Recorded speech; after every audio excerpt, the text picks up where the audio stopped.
Thank you. Thank you for being with us. You have a really impressive CV. You are the Entrepreneur of the Year for EY. Last year, you were Harper Bazaar's Woman of the Year. You are the most prominent, I think, female angel investor, and you're on the list of all the top angel investors in your region. So how come VC? How did you get into venture? Well, actually, with now being in venture, everything comes together. I love technology. I love entrepreneurship. I really also like investing, and with a fund, you can do all that at a bigger scale. And since we are a new fund, I also feel like an entrepreneur that we are building ourselves. So that's really cool. We're also building technology. So for me, a lot of things, really align here. Yeah, I agree with you entirely, because you are like a startup. You have to have your investment thesis, your team, your pipeline, and you go out fundraising like a startup, right? So you're building a completely new project. Yeah, and I don't want to compare it. I don't want to compare it completely, because we have, of course, multiple investments, so our risks are very much spread. So the intensity of being an entrepreneur is way bigger, but it still feels entrepreneurial to set up a new fund, build a team, find your own unique position in the landscape. Okay, and you're doing it with another lady, yes? Yes, with Eva de Mol. Okay, that's brilliant. In your past, you have built at least 2 successful companies and made huge exits. Could you tell us a little bit more about that? What's the story behind the success? How did this go? Well, I think for both companies, and I think for almost all companies, the team we had was key to our success. I've always had a co-founder, and you come up with an idea, and then you need to make it happen. And I think it's super important as an entrepreneur to be able to bring others on your journey, on your vision, because you can never do it yourself. And we've had such incredible teams with both companies that without them, it would have never been so successful. And also with the last company, we were quite early with what we did. People were like, "Oh, this will never work."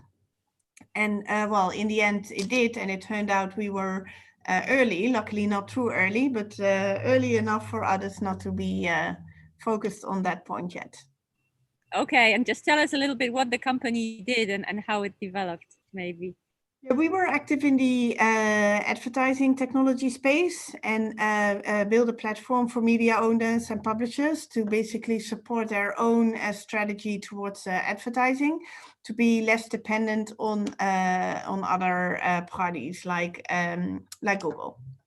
Okay, brilliant. So now you have set up CapitalT, and you're managing the fund. Could you tell us a little bit about the background of CapitalT, what the investment thesis is, what is the focus right now? Yeah, I think it starts with me and Eva. So we are very complementary. I have my entrepreneurial background and experience in angel investing, and Eva, she has her PhD in economics, where she looked at what makes great entrepreneurial teams.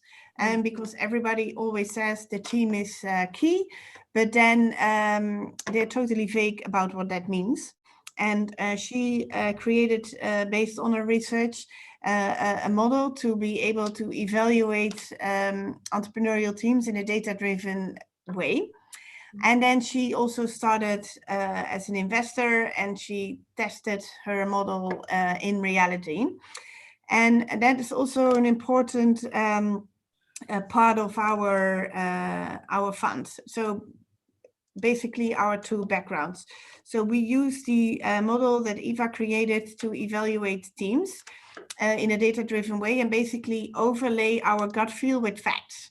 because there's a lot of things you can actually also from the soft side, the soft skills, you can actually measure, and people assume you can't, but you can. And there's so much information you can get from that. And knowing that 90% of the startups fail, and in 60% of the cases that's due to the team, being much better able to pick the right teams will give you incredible results. And as we all know, bias plays quite a big role in the venture world. So looking more data-driven, you can eliminate that. And I think what you also sometimes see is that people fall in love with a deal and think the deal is amazing, and sometimes it is, but if it's not the team that can actually make that vision happen, it's not such a great deal, and you want to know those facts. So, and we help the companies that become part of our portfolio also through their life cycle with their team. So it's not a one-time thing, because the team changes, the context changes, everything changes when you're running a startup. So we try to help them through their life cycle on that front. Where my entrepreneurial view comes in is that I think we try to be founder aligned with everything we do, with our contracts, with the way we support them. And being founder aligned for us means that, well, as long as we have the same goal, we believe that we can get most far. And we believe that the entrepreneurs we back, that they are great, and we should mainly allow them to do their job and not be in their way, be next to them, behind them, and support them where it's necessary. So we also work with operating partners on strategic moments and strategic topics, such as data and engineering, product, story, diversity and inclusion, and of course the scaling side and the people side. So there's there's a few ways in which we try to differentiate ourselves. Okay, and tell us a bit about the focus of the fund in terms of sector and size. What kind of founders should approach you, and at what moment, and what's the best way to do that? Yeah, so we invest seed, and we do seed early, but we don't do pre-seed. So there must be more than just an idea. There must be some traction. We do tickets from 100K up to 2 million.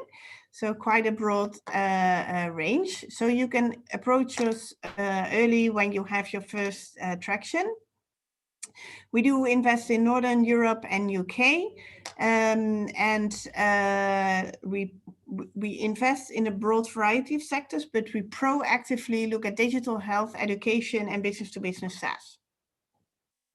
Okay, brilliant. And maybe good to mention also what we don't invest in, because we believe you need specific knowledge for that and experience that we don't have.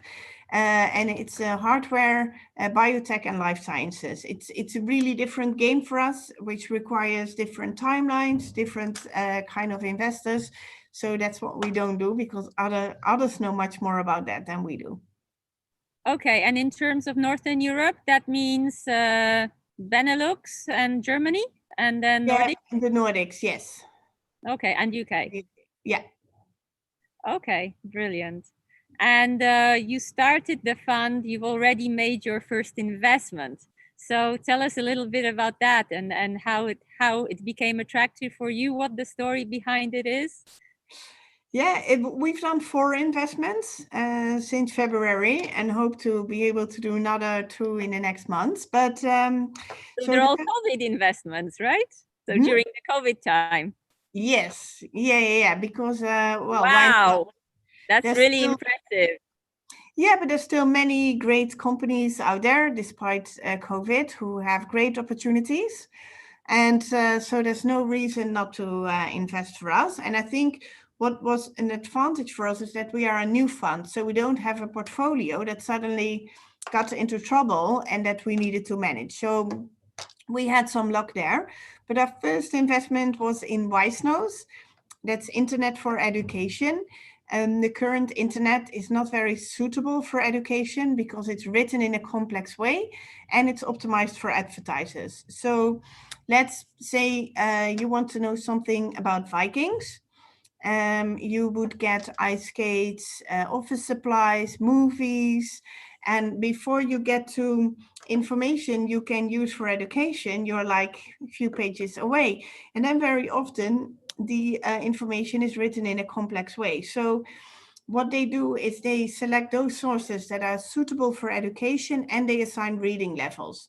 So somebody of 7 gets something really different than somebody of 25. Wow, that's also very positive and very impactful at this time, especially that the education is becoming quite, first of all, online, and then there are so many difficulties with COVID happening, right? Yeah, and the founders are really amazing. It's a great team. It truly has global potential, and we like that they solve a real problem, which means that it's a must-have and not a nice-to-have. That's brilliant. And which country did they come from? The Netherlands. Okay, okay, brilliant. And a female founder. Wow. So yes, really nice. But I like all our investments, of course. So they are all super impressive entrepreneurs and working on very interesting challenges. Okay, and what do the other 3 companies do, just roughly? Yes, one is it's Test Gorilla. They are in HR tech. Then Block Party. They focus on on online harassment and how you can better control your online experience. And then Real Time is a voice social network. Okay. And at the same time as you did those investments, you are also finalizing the fund because you are aiming for the final close, I suppose, pretty soon. How did your fundraising strategy, process, relationships change from the time before COVID and after? And what do you see there? We have been lucky to be able to double our fund during COVID. So I think what's really helpful is that people that have experience with VC, they know that this is a good time to start investing in VC because there's a lot of opportunities now, and funds that start in times of crisis historically have good results. So I think that's where we benefited. We have a different story, a unique approach. So I think, yeah, that's the reasons why people still decided to invest. I think when VC is an unknown asset class for you, people will be more reluctant now to invest. But there's a lot of money out there. There's a lot of people that are looking for ways to make returns, and I think VC is a very interesting way to do that. But don't get me wrong, fundraising is incredibly hard, especially as an emerging manager and a first-time fund. You need to convince people of a lot of things. So it's not easy, but I think we have done quite well. And in terms of building relationships with the limited partners, did you do the second part just online, or did you see them at all? How did it work out during COVID? Yes, different per investor. Some we only spoke to online, and that worked out. But there's also people we saw, and then with of course, with the distance, and not during the first months, but after a certain time, people started doing meetings again, and yeah.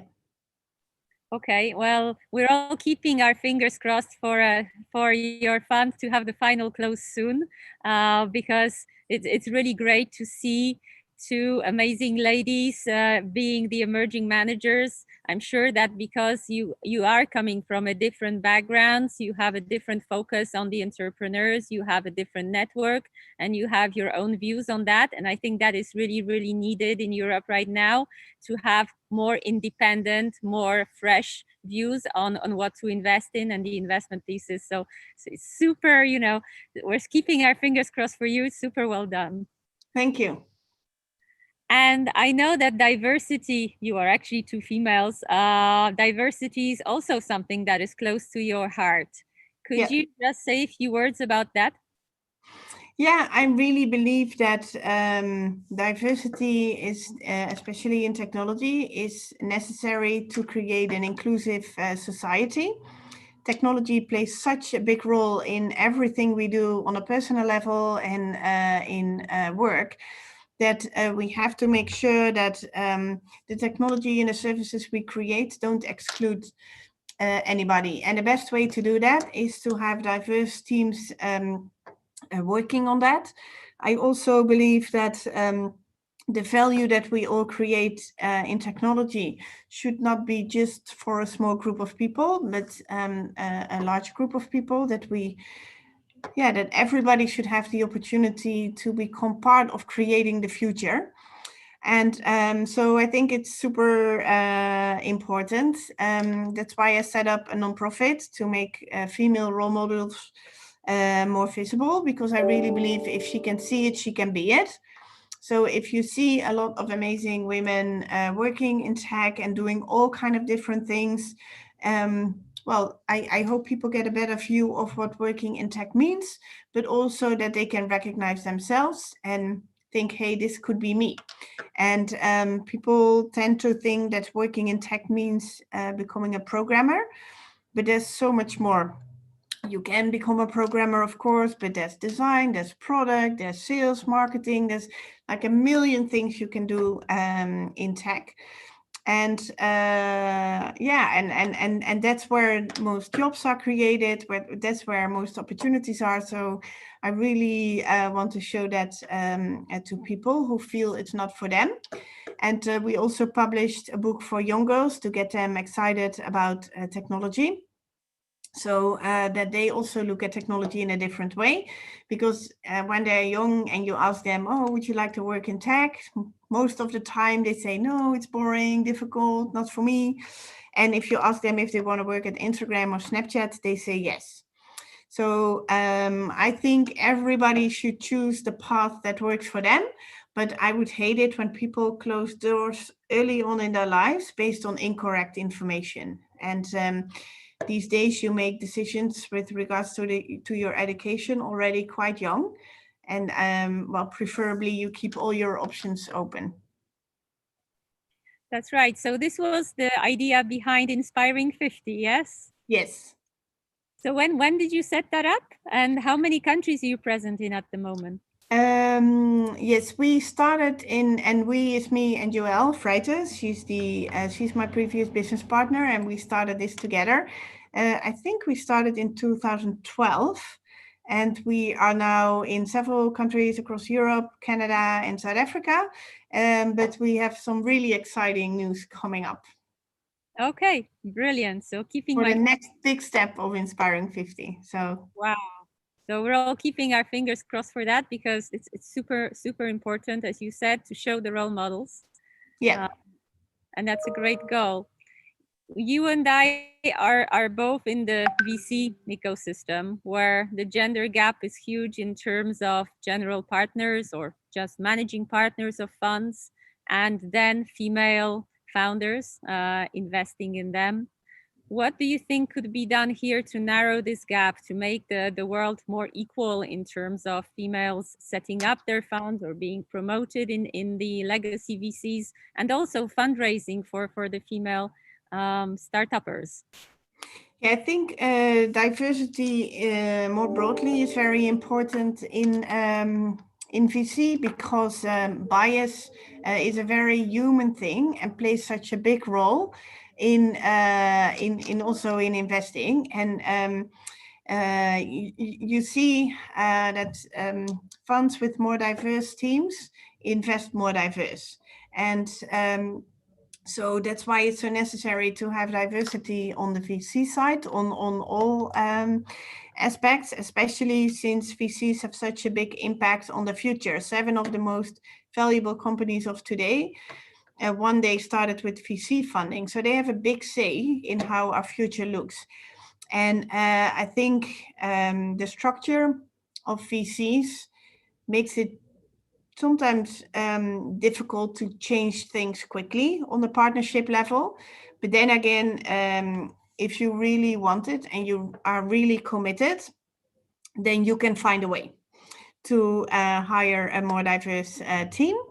And I think for emerging managers, I think it would be amazing if there would be a big fund specifically for emerging and diverse managers, because I believe that the fastest way to really change things, also due to the way partnerships are set up, the fastest way to change things is to allow more emerging managers with diverse backgrounds to actually start a fund.